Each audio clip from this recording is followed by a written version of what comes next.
Now, a lot of what we've been doing in this chapter is finding ways to solve quadratics, to find out what value of x will make the function 0 for this squared plus bx plus c. Trying to find where this thing is 0. Now, the first way we found was factoring.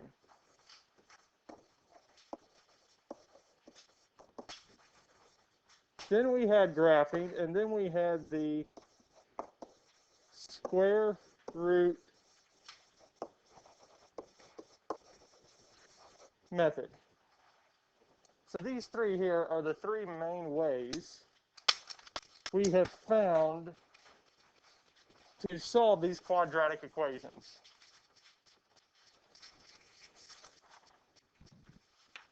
Now, if it's factorable, we can factor it. If its solutions are whole numbers, we can graph it.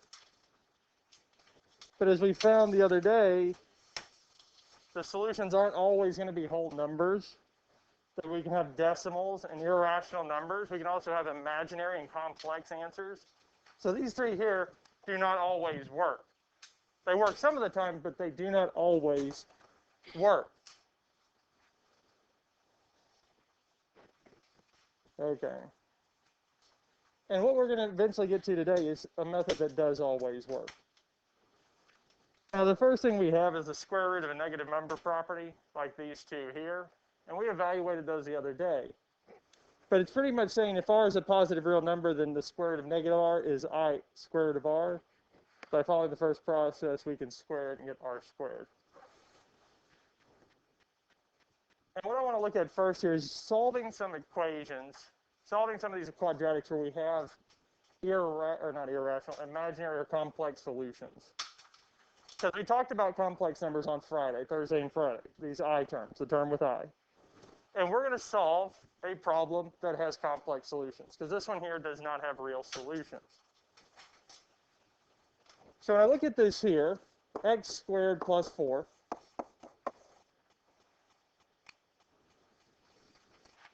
Well, we can't factor this. I can tell you that right now. We could try to factor this, and it wouldn't work too well, because if I do 2 sets of parentheses and 3 spaces, because there's not a greatest common factor. The constant term is positive, so the signs are the same and they match the sign of the middle term, yes? What's the sign of the middle term? There's not a middle term, is there? Well, no. So it's not that because our steps don't work, well, this thing isn't factorable.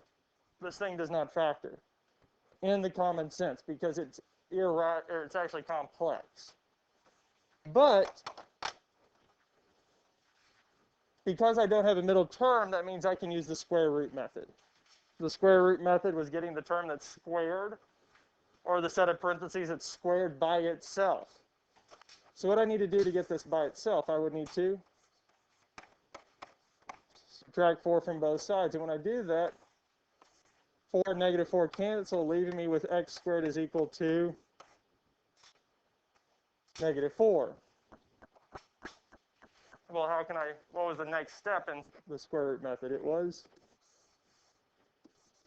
square rooting both sides, because the square root of x squared gives me equals. Anytime we square root both sides, we have to do the plus or minus. Now, what is the square root of negative 4? 2i. Because the negative comes out as I. I is the square root of negative 1.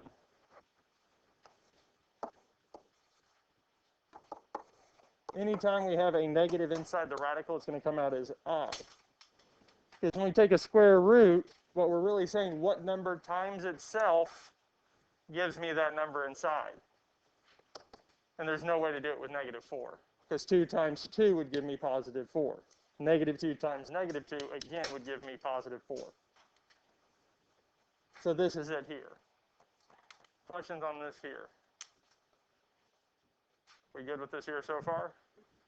Now, the square root method is the only way we have really found to solve anything with complex solutions. solving anything that has an I as part of our solution or comes in the form of A plus BI. We don't have any other way to solve them. Because graphing doesn't work, because if we graph this here or the one before, the graph would be above or below the x-axis. It never crosses it. Factoring doesn't work. Well, it does. Let me go back a slide, if this is going to behave. There we go.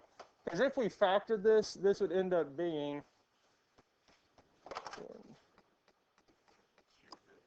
yep, this here would have factored to x plus 2i times x plus 2i. Or it's going to be plus and minus. But that there is hard to get to by just factoring. It's hard to understand that this is it. I wouldn't write the factors down, because it's going to be other ways to solve these that are going to be easier. So we look at this here. I don't have a middle term, and I do have an x squared term. So we can still use the square root method to solve this. So the first thing I would need to do is I need to get x squared by itself. And what's the first step in getting x squared by itself? We would add 11 to both sides. So 2x squared equals negative 36. Then what would we need to do next? We need to divide by 2 first, yes. Because we don't want to square root both sides until x squared is completely by itself. Now the square root is by itself, yes? Or x squared is by itself, so we can square root both sides. Because the square root of x squared would give us x is equal to plus or minus. Now, the negative with the square root of 18 would come outside, because we know that for sure. Now, the graphing calculator is not going to be nice in doing the square root of 18, because it can't. Well, it won't do it in simplest radical form. It will find the decimal approximation. But we can use the TI-30 XS, the yellow calculators. They will simplify this for us. So on the test, I would use those, the ones on the wall. And if we use that, it'll tell us it's 3 square root of 2.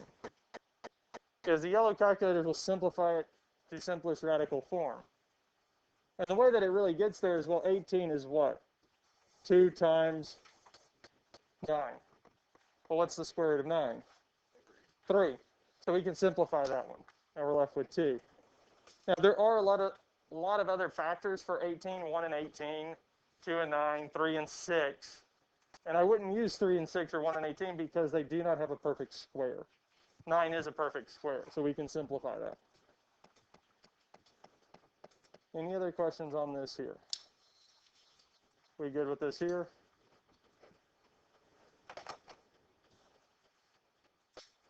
Find the zeros. And I feel like finding the zeros is the exact same thing. It is the exact same thing. Finding the zeros, finding the solutions, they are the same thing. So we're going to be on the top of the back of the first page, or the top of page 2. Completing the square. This is method number 4.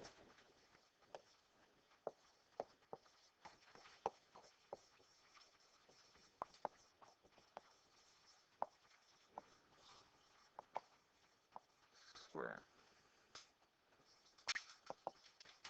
Root.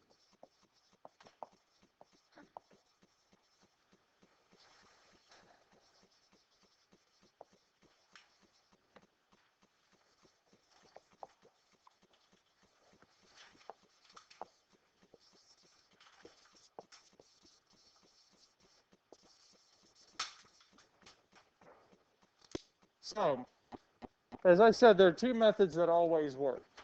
I'll get it later. Completing the square is one of the methods that always works,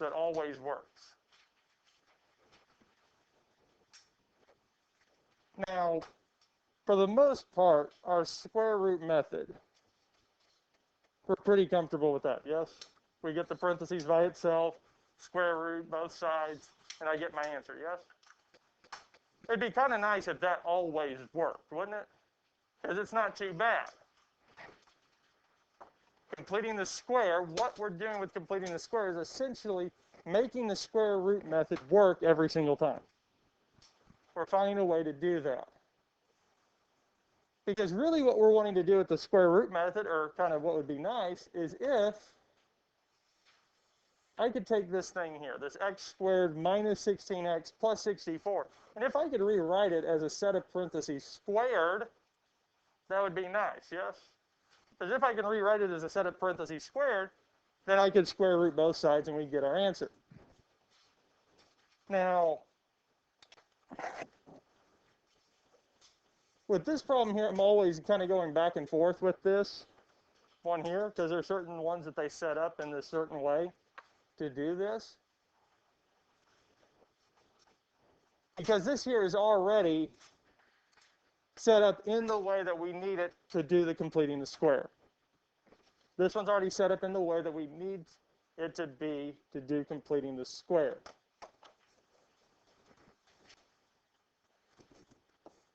But I'm going to go on and show you the square root method with this here. Now, what we want to do for the square root method, actually, let me take that back. I'm always back and forth with this one here. Let's factor this thing.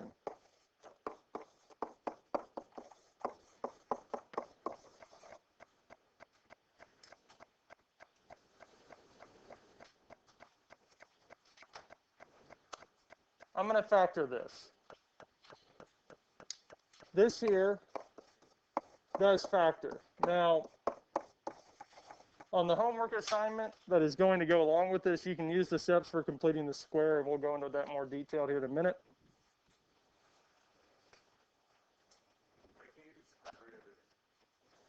Because square root of 16 doesn't have a perfect square, and x does not either. Yep, we'd have to square root each individual, well, we'd have to square root this whole thing, which wouldn't simplify well in its current form. It will, but not in its current form. Yep. So watch what happens. This is actually kind of cool. I think it is. Since this is positive, the signs are going to be the same, and they're both not going to be positive. They're both negative because the middle term is negative, yes? Well, x is x and x, yes? Now, I said earlier it'd be nice if I could rewrite this as one set of parentheses squared. Well, I can do that if the sets of parentheses are the same, yes? Is there a factor of 64 that has the same two numbers? Because 8 times 8, or negative 8 times negative 8 would be 64, yes? And if we do our check, we'd have negative 8x minus 8x, which is negative 16, which is our middle term, yes? These sets of parentheses are the... So really, I could rewrite this as x minus 8 squared equals 100, yes? So I have a set of parentheses that is squared right now by itself, yes?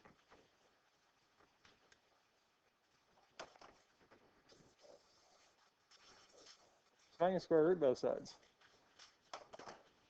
Because the square root and square would cancel on this side, leaving me with what? X minus 8 is equal to plus or minus. What is the square root of 100?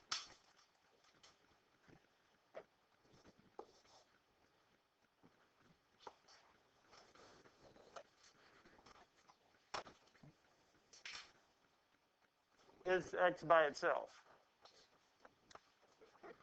What do we have? We have x minus 8. It's not by itself yet. We have to add 8 to both sides to get x by itself. And when we do that, we get x is equal to 8 plus or minus 10. Any questions on anything we've done thus far? Any questions on any of this here? Now, can we add 8 and 10? Can I do 8 minus 10? Well, yeah, we can do both of those. Because I can do 8 plus 10, and I can do 8 minus 10. Well, what is 8 plus 10? 8 minus 10. And those are our solutions. And those are our solutions for this here. I have a random question. Yes. Why, when you go back to the factory, so I just don't really remember.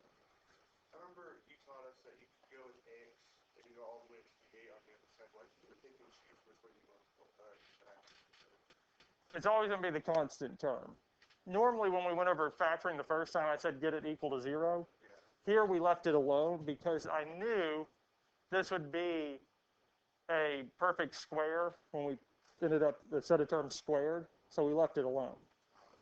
That's why I'm back and forth on this one here, because what we'll do, or really what you can do from here on out once we go through the whole completing the square method, is this, let me get a highlighter.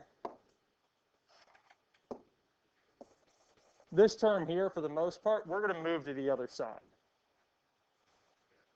Because the way that this works, and this worked out kind of nicely because I had a set of parentheses squared, I could square root it and solve, yes?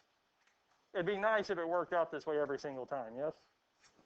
If every single time I kind of had this constant term that is a perfect square that would simplify in this way, yes? That'd be nice. This is the key component of completing the square. Because what we're going to do with these here, because there's different ones, these are all set up in that specific way, is we're going to get that value.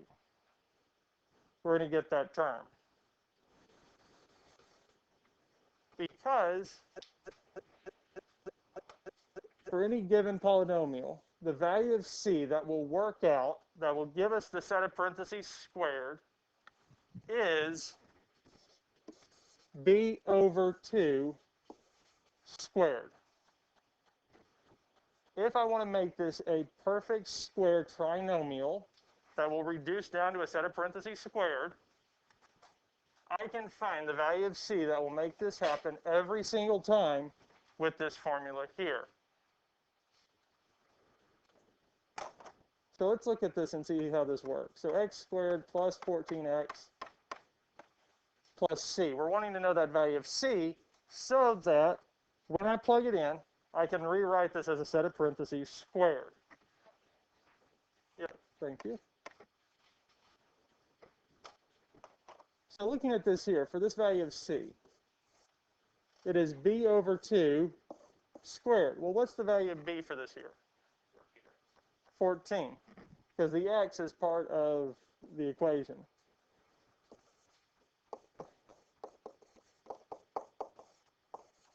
Because the value of b is always going to be in front of x. The value of a will always be in front of x squared, and the value of c is our constant term.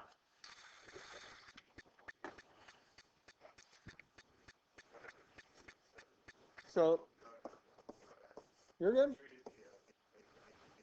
And we always take the sign with it because it's positive 7x. The 7 is positive. We bring a positive value. If it had been negative, it would be negative. Now, 7 squared is what? 49.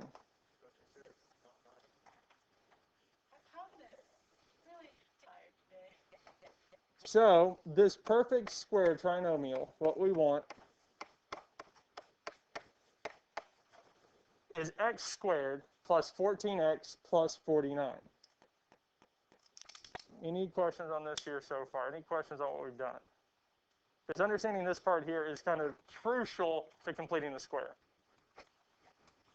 Now, what were we wanting to do? We're wanting to be able to write this as a set of parentheses squared, yes? What was the number before we squared it? And it was positive or negative? It comes in with the sign. So the sign would be positive, so we'd write a plus 7.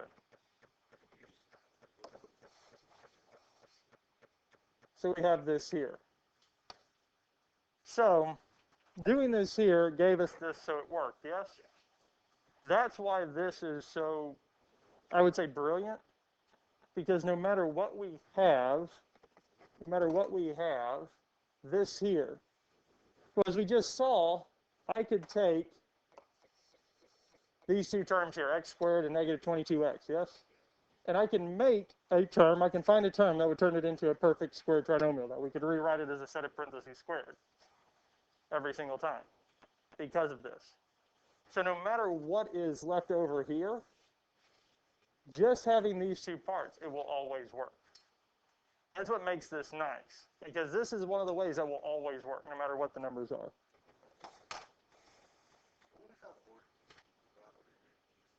I don't know. But I want to do a few more of these finding C first, and then we're going to piece everything all together, because this is the key piece to it. So when I look at this here, number 4, we have 8x squared plus 8x plus c. We want to find the value of c. I would write it below it because we're going to do, oh, you all have different spacing, so that's good. Well, c is what? b over 2 squared. Well, for number 4, what is the value of b? 8. Is it positive or negative? 8 divided by 2 is 4. 4 squared is 16. So here, our perfect square trinomial would be x squared plus 8x plus 16. So factoring it all the way down, we find the value of c. That would give us our perfect square trinomial. Now, if I want to rewrite this as a set of parentheses squared, it's going to be x. Now, I look back at the number before I squared it because that's kind of a little shortcut.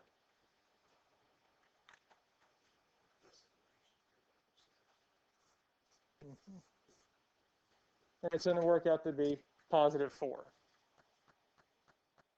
Because again, for this to be the same thing, we need something times itself or something squared. Well, that kind of gave it to us.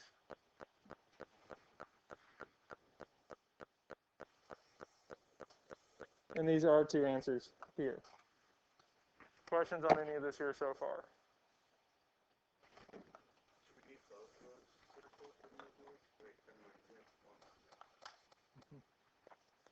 Find the value that makes it a perfect square, then write it as the square of a binomial, 2 terms.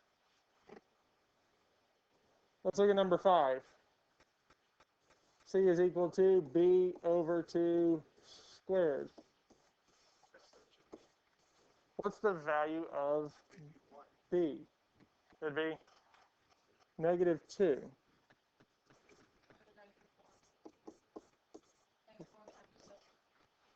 Is 1. So x squared minus 2x plus 1 is our perfect square trinomial. Our set of parentheses squared would be what? X negative 1. X minus 1 squared.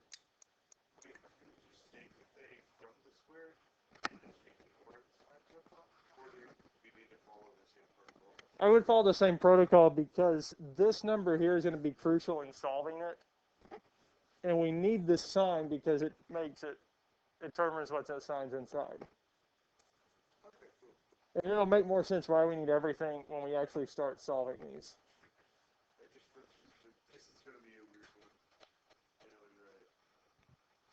And it works out to be negative 2 for the middle because negative 1 plus negative 1 is negative 2. If we did the multiplication out, it would work.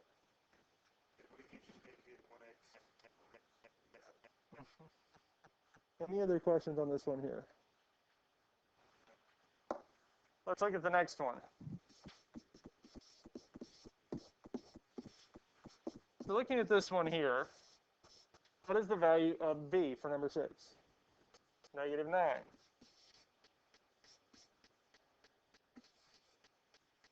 Does negative 9 divide by 2? No.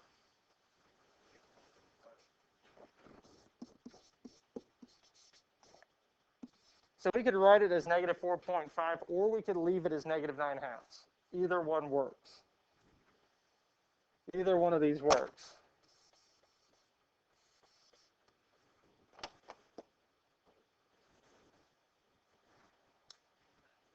Now, for most cases, I might leave it as negative 9/2. And when we square it, well, negative 9 squared is positive 81. 2 squared would be 4. Now, negative 4.5 squared would be 20.25.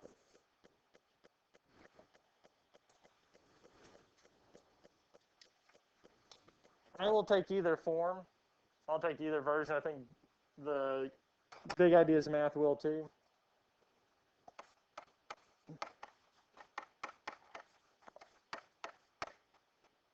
Or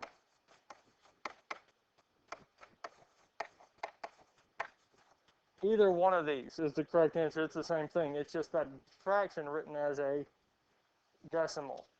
Now, when we factor this here, we would have x minus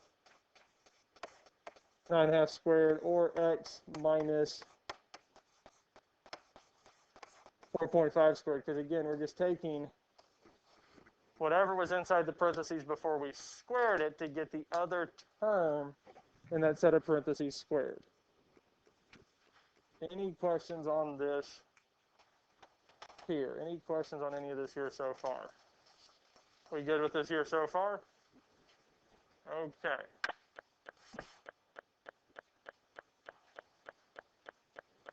We're going to start completing the square. We're going to start completing the square.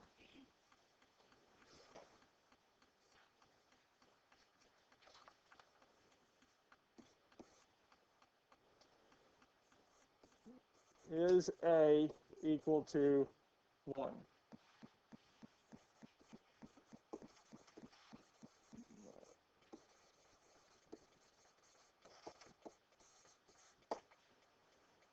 Is A equal to 1? If not, make it so. A is 1. If it's not, we have to divide everything by A, whatever it is. And this is one of the downsides to completing the square. Okay, we're good with step 1, yes, because A is 1. Step number 2.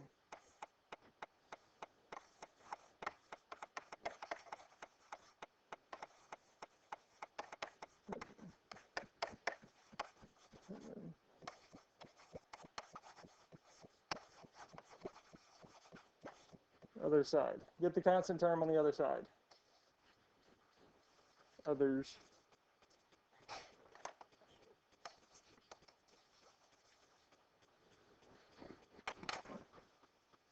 So the first main step is A by itself.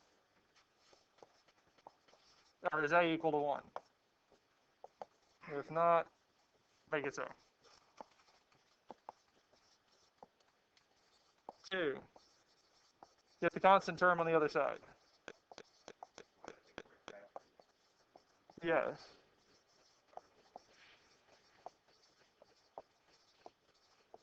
Now, what is our constant term for this here?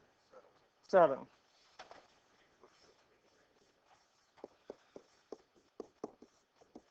Right, I would subtract 7 from both sides.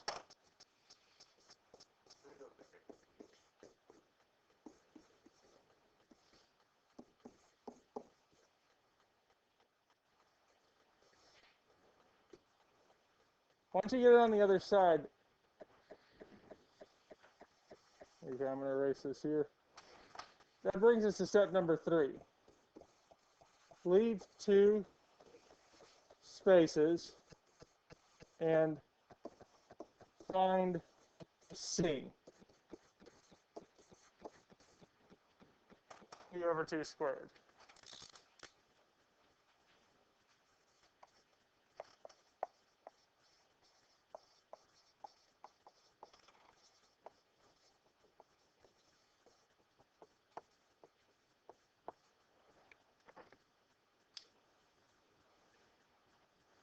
Leave two spaces and find C. Now, I would find C off to the side. I would not find it directly underneath where we're solving this here. Okay? So off to the side where we're doing the scrap work or kind of side work, I'm going to write it underneath because I just don't have space on either side.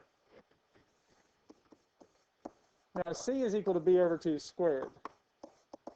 Now, for this problem here, what's the value of B? And it would be negative. We've got to take the sign with it because it's x squared minus 10x. The value of B is negative 10. Negative 10 divided by 2 would be negative 5. And negative 5 squared is 25. I would put it in there so that we get our perfect square trinomial, x squared minus 10x plus 25, yes? But what I add to one side of the equation, I have to add to the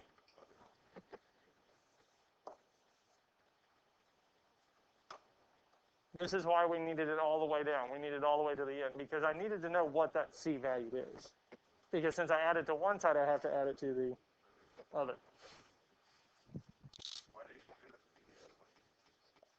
Because we weren't actually solving. Yeah, so up to this point, we've only been finding the value of C and factoring it. We haven't actually been solving it. Yes.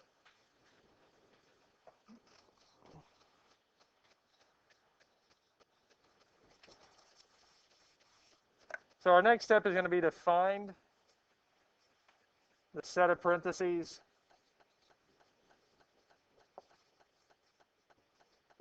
squared and solve. We want to find what the set of parentheses squared is and solve for step number 4.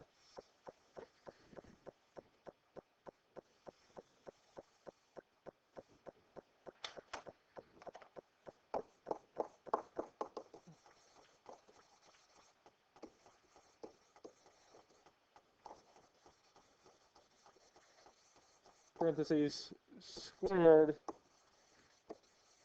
is and then solve.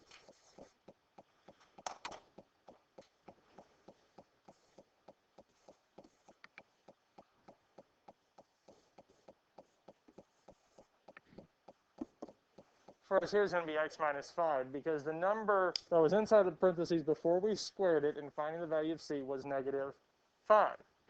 So that's going to be the number that goes in here. Now on the other side, negative 7 plus 25. What is negative 7 plus 25? It would be 18, yes? Now what can we do? I can square root both sides because the square root, need a marker, and the square on this side will cancel out, leaving me with what? X minus 5 is equal to plus or minus. What would the square root of 18 be? Well, the yellow calculator will tell us that it is 3 square root of 2. Any questions on how we got to this point here? Any questions on any of this here so far? Any questions on any of this here so far? Here's x by itself. So what do we need to do to get the variable by x by itself? We need to add 5 to both sides. And again, we're going to have x out in front. X is equal to 5 plus or minus 3 square root of 2. Will 5 and 3 square root of 2 add or subtract from each other? Can I do 5 plus 3 square root of 2? Are they like terms? What is the square root of 2?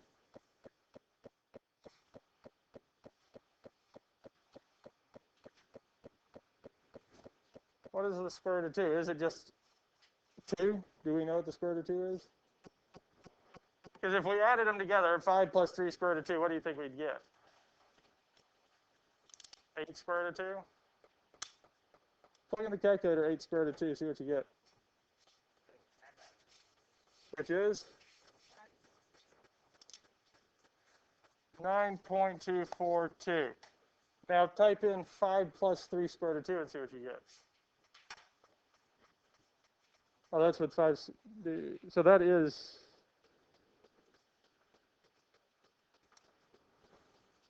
so this is 5 plus 3 square root of 2. Well, if I did 8 square root of 2, I added them together, I would get 11 point something. Are these the same thing? Can I add 5 and 3 square root of 2? No, because the square root of 2 is an irrational number. That's our answer. We leave it as that. Because if I have a square root that will not simplify all the way down, we're going to leave it in this form because we cannot simplify the square root of 2 without turning it into a decimal. So this is as far as we can take it. This is as far as we can go. Any questions on this here? Any questions on anything we've done so far?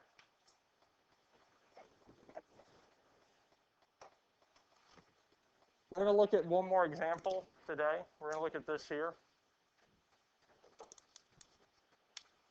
So our first step in solving this here was, is A equal to 1? Is A equal to 1? And where is A? A is in front of what term? It is equal to 1 because A is always going to be in front of x squared. And our A in this case is 1.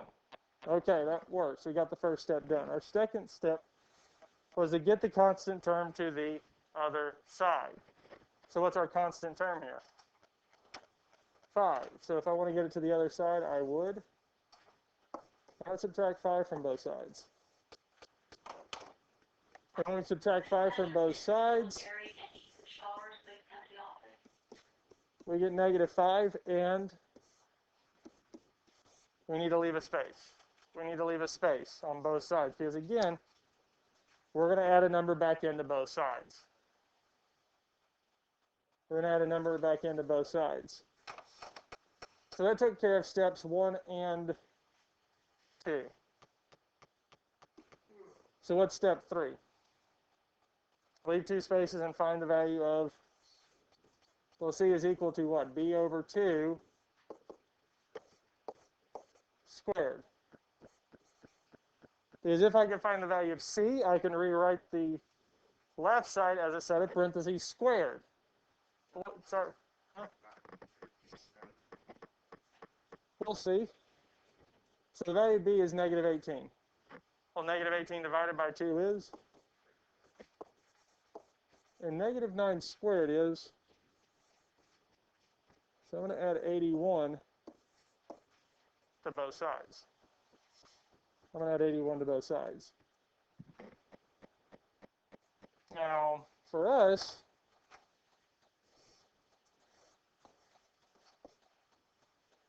we can rewrite x squared minus 18x plus 81 as a set of parentheses squared because that was our goal. That's what we were going to do.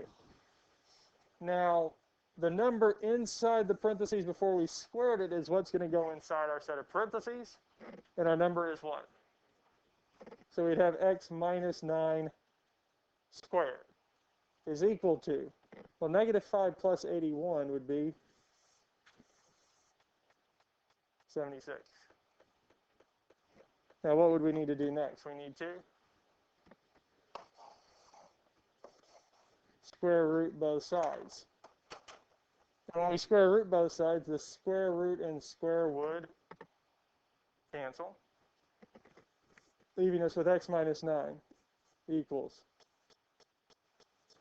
Now, the square root of 76, we'll have plus or minus. If we type this into the yellow calculator and simplify it, we're going to get 6 square root of 2.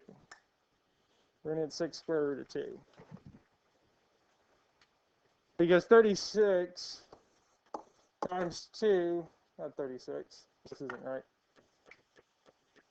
Because that's not 36 times 2. That would be, because 2 times 38 which wouldn't work. 4 times 136 is 9. Does. 5 doesn't go into it. 6 doesn't go into it. I think that's it. So it's 419. Well, the square root of 4 is 2. And we get 19. So I was a little off on that one. 72 is what I was thinking of.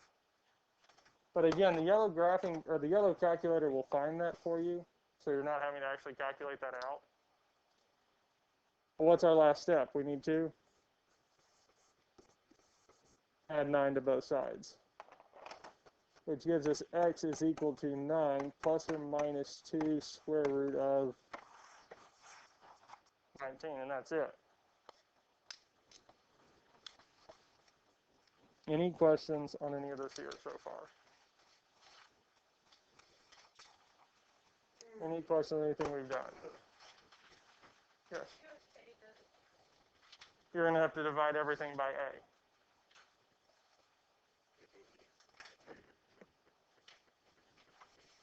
You're just going to divide each of the terms here by whatever that value is. And we'll go over that tomorrow.